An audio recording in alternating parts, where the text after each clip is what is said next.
wabarakatuh. Perkenalkan, nama saya Aja Wulandari dengan NPM 10020223003, yang mana hari ini akan mempresentasikan dalam mata kuliah dakwah antar budaya, yaitu mengenai dakwah dan resolusi konflik. Yaitu kita akan mengulik lebih dalam terkait memahami peran dakwah dalam resolusi konflik, budaya dan analisis dai sebagai mediator konflik. Oke. Yang pertama, kita akan memahami terlebih dahulu gitu terkait masyarakat multikultural. Di mana Indonesia ini kan kita telah tersebar sekali, banyak sekali pulau, suku, budaya dan lain halnya. Atau yang bisa kita sebut adalah kita adalah sebagai masyarakat multikultural yang memang memiliki potensi besar terjadinya konflik. Nah, adanya perbedaan-perbedaan tadi memang sebagai mengisi warna gitu ya sebetulnya, warna kehidupan satu sama lain. Tetapi memang dari sisi lain, sisi negatifnya itu hal tersebut bisa memicu adanya konflik, baik itu konflik budaya, sosial maupun keagamaan. Nah, karena adanya perbedaan nilai tradisi secara pandang dan kepentingan seringkali memicu ketegangan. Dalam konteks ini, dakwah tidak hanya berfungsi sebagai sarana penyampaian ajaran agama, tetapi sebagai instrumen resolusi konflik yang menekankan nilai perdamaian, keadilan, dan persaudaraan.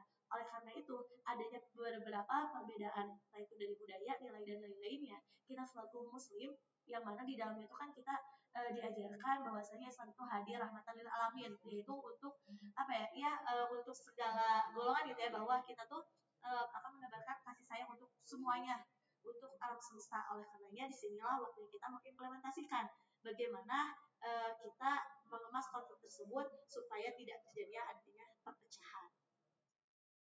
Baik, yang selanjutnya itu adanya peran dakwah dalam resolusi konflik budaya, yaitu dakwah memiliki peranan yang penting dalam resolusi konflik budaya karena dia sendiri berfungsi sebagai sarana penyimpanan nilai, etika, dan juga ajaran moral yang memang menekankan terhadap perdamaian, keadilan, serta menghormati.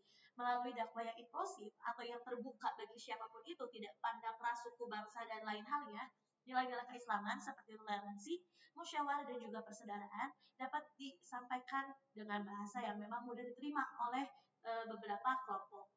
Nah, pendekatan ini membantu masyarakat lebih memahami bahwa perbedaan budaya bukanlah satu ancaman, melainkan realitas sosial yang memang perlu dikelola dengan bijak. Nah, oleh karena itu, karena memang dalam Islam itu kan kita diajarkan adanya toleransi dan juga beberapa hal yang memang cukup kita bisa menanamkan beberapa nilai yang ada untuk kita implementasikan bahwasanya adanya perbedaan itu bukanlah menjadi satu hal yang memang menjadi percikan yang menimbulkan api besar gitu, adanya perbedaan dan juga pertengkaran atau perselisihan, melainkan jadi suatu realitas sosial yang memang perlu dikelola secara bijak. Dan juga hal tersebut kita bisa melakukan beberapa hal kita tinjau, yaitu ada yang pertama pendekatan hikmah dengan kearifan lokal, lalu yang kedua menanamkan nilai toleransi dan moderasi, lalu yang ketiga membangun kesadaran persaudaraan dan mencegah konflik melalui edukasi. Nah, lalu yang selanjutnya ada dai sebagai mediator konflik. Ini adalah tugas kita bersama gitu ya, sebagai dai atau pendakwah gitu yang nantinya akan berhadapan langsung dengan masyarakat yang ada, yang mana kita akan dihadapkan dengan beberapa konflik. Oleh karenanya kita di sini hadir sebagai mediator. Nah, lalu sebetulnya mediator itu apa sih? Oke, di sini mediator adalah pihak yang netral, di mana membantu kedua ataupun lebih pihak lainnya yang memang sedang terjadi adanya konflik untuk mencapai kesepakatan secara damai. Nah, jadi kita tuh di sini sebagai mediator itu artinya dalam melakukan mediasi atau permusyawarahan dalam suatu konflik gitu ya. Kita tuh di situ berada di tengah-tengah, tidak pro terhadap kubu yang kanan ataupun yang kiri. Jadi artinya itu betul-betul sebagai pihak yang netral. Nah, kita juga tadi memiliki peran yaitu peran dai-nya itu apa sih gitu ya dalam mediator? Itu yang pertama, sebagai pendengar yang adil terhadap semua pihak.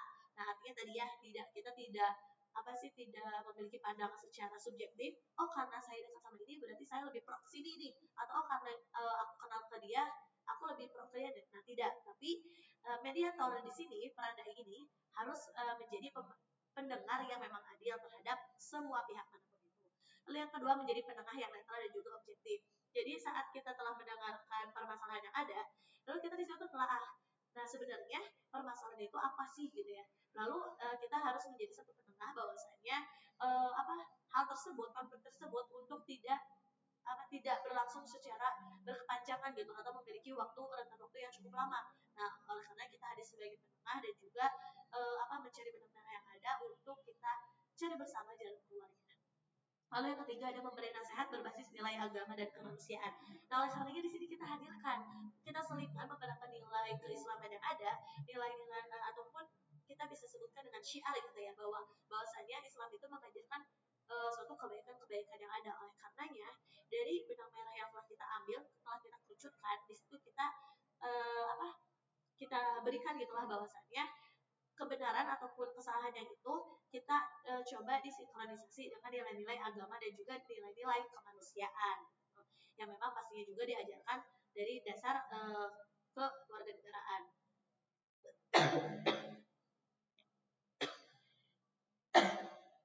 Lalu yang keempat ada membangun dialog dan rekonsiliasi. Nah di situ karena memang kita sebagai akademisi juga ya, jadi oleh karena kita harus menghadirkan beberapa dialog atau bagaimana cara kita berdialektika antara beberapa paham yang ada.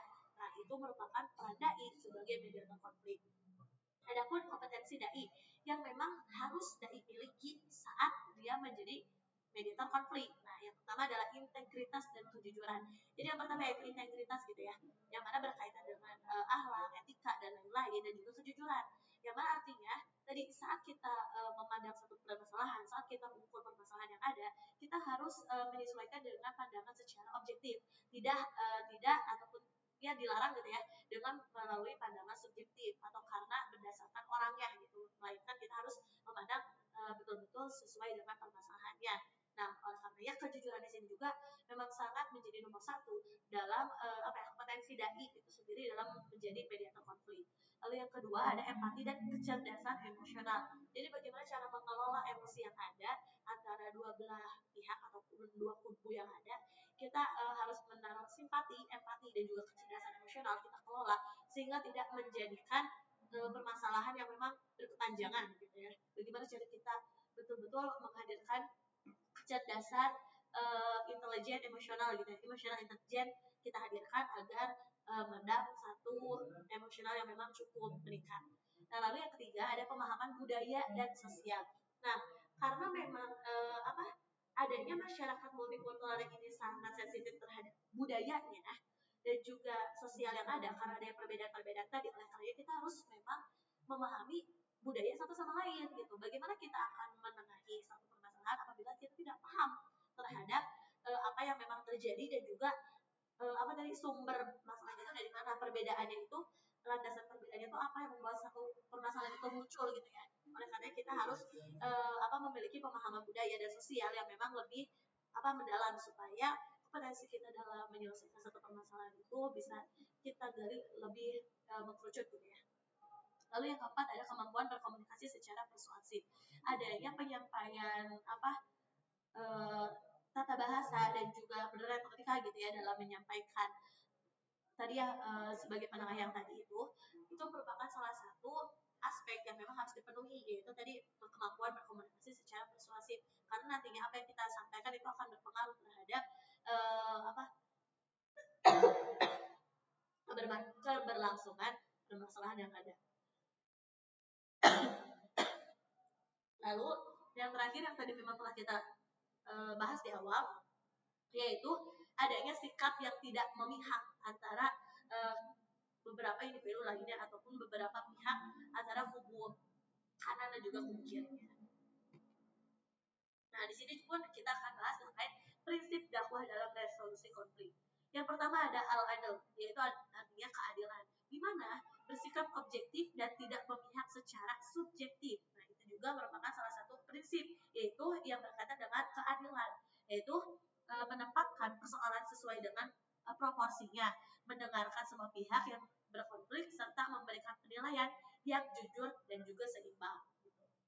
Lalu yang kedua ada as-sulh, yaitu artinya menekankan pentingnya rekonsiliasi sebagai tujuan utama dakwah dalam konflik. Nah, dakwah itu akan diarahkan untuk meredam ketegangan, untuk menghilangkan dendam dan juga membuka ruang dialog. Perdamaian tidak selalu berarti menghilangkan perbedaan, tetapi juga mengelola perbedaan tersebut agar tidak berkembang menjadi permusuhan yang ada.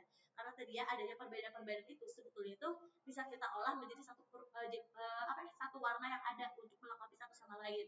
Sehingga tadi adanya sul ini, adanya prinsip dakwah ini itu untuk menghilangkan tadi adanya dendam ataupun perasaan perbedaan sehingga memunculkan konflik. Nah, untuk menghilangkan tersebut harus kita munculkan asul sehingga berkembang menjadi warna-warna yang ada dan juga tidak menghasilkan ataupun melahirkan konflik-konflik yang lainnya. Lalu yang ketiga ada hikmah ataupun kebijaksanaan, yaitu disampaikan dengan cara yang tepat sesuai dengan situasi dan kondisi pihak yang terlibat. Kebijaksanaan tercermin dalam pemilihan bahasa, pendekatan, serta waktu yang tepat agar pesan dapat tidak memicu resistensi. Tadi adanya pembawaan emosional dalam kita berkomunikasi itu pun akan mempengaruhi kebijaksanaan kita, bagaimana cara kita bertutur kata ataupun dari segi nada bicara dalam kita menyampaikan, ya kita harus sesuaikan dengan bagaimana konflik itu sedang terjadi, apakah memang sedang panas ataupun sedang ataupun hal lainnya. Lalu ada yang terakhir adalah rahmatan lil alamin. Bahwasanya memang Islam itu hadir itu sebagai rahmatan lil alamin, yang artinya kita memberikan kasih sayang terhadap seluruh umat ataupun seluruh yang ada di alam semesta, yaitu tanpa membedakan latar belakang budaya, suku, ataupun keyakinan. Nah, dalam resolusi konflik ini, prinsip ini mendorong sikap empati, kasih sayang, dan juga kepedulian terhadap semua pihak. Dakwah tidak digunakan untuk menghakimi, tetapi untuk membawa kebajikan, ketentraman, serta kemaslahatan bersama. Nah, jadi karena adanya ini, jadi kita tidak perlu pandang lagi, oh ini seagama nih sama saya, oh ini sebudaya nih sama saya, oleh karenanya aku lebih soft spoken lah ke dia, ataupun aku lebih memahami dia lah karena memang dia yang punya ideologi yang sama. Nah, kita tidak bisa seperti itu. Artinya kita tadi harus menggunakan prinsip keadilan, setara, bersikap secara objektif, dan juga rahmatan dan alamin untuk semuanya, bersikap inklusif, terbuka, tidak memandang bulu, tidak memandang latar belakang ataupun apapun itu. Nah, itulah yang memang menjadi resolusi konflik dalam berdakwah gitu, terutama kita sebagai dai. Nah, lalu terakhir, dakwah memiliki peran yang cukup strategis dalam resolusi konflik budaya dengan menanamkan nilai perdamaian, toleransi, dan juga keadilan. Dai bukan hanya menyampaikan pesan keagamaan, tetapi juga agen perdamaian juga mediator sosial yang mampu meredam konflik dan membangun harmoni di tengah masyarakat plural. Yang mana kita sebagai umat muslim itu pasti memiliki kewajiban menyebarkan segala ajaran-ajaran Islam dan juga kebenaran. Dalam artian tersebut bukan berarti kita hanya menyebarkan beberapa hal yang sifatnya itu keagamaan saja atau mencakup teologi saja, melainkan dengan sikap-sikap yang baik, sikap-sikap yang memang diajarkan oleh Rasul, kita hadirkan tersebut dalam kejujuran, keadilan, dan juga toleransi antar umat beragama ataupun budaya, bangsa, dan lainnya yang memang dicontohkan oleh Nabi. Itu pun adalah salah satu contoh kita sebagai dai untuk mendakwakan terhadap masyarakat sosial gitu, yang mana hari ini kita berada di tengah-tengah masyarakat pula. Oke, mungkin hanya itu yang bisa saya sampaikan. Kurang lebihnya mohon maaf. Bila terpuji hidayah. Wassalamualaikum warahmatullahi wabarakatuh.